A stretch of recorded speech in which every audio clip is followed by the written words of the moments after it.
Okay, here I am in my backyard. This is a pile of snow that came off the roof that I had to clear out because it was blocking a window. The pile from the top landing is probably about 3 or 4 feet tall. You can see up here how much snow is on top of the roof there, and that's 2 snows, and obviously it's settled a good bit. As we go around here, this is actually some furniture. You can see the backrest of a chaise lounge.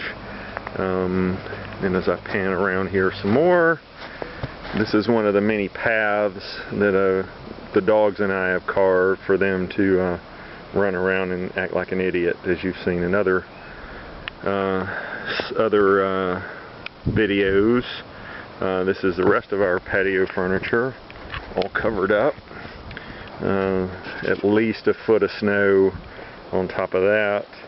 Another path for the dogs, our barbecue equipment, and so we'll actually go down a path here.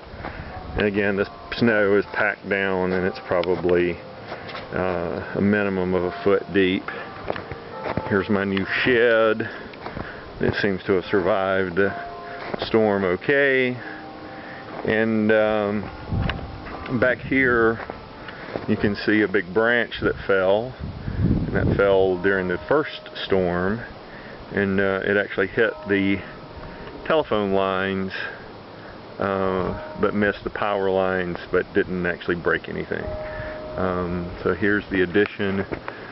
Again, you can see the amount of snow on top. The dogs found a rabbit, or a rabbit scent around the shed, and have been going crazy down there. And then the last thing I'll show you as I wander through the winter wonderland, as the case may be.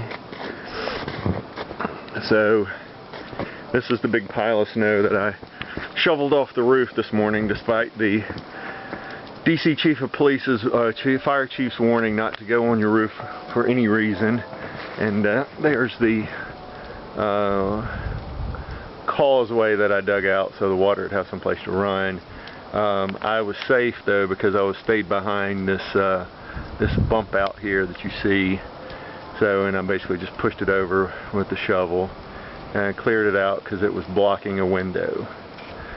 So that is the backyard blizzard 2010. I hope I never see snow again.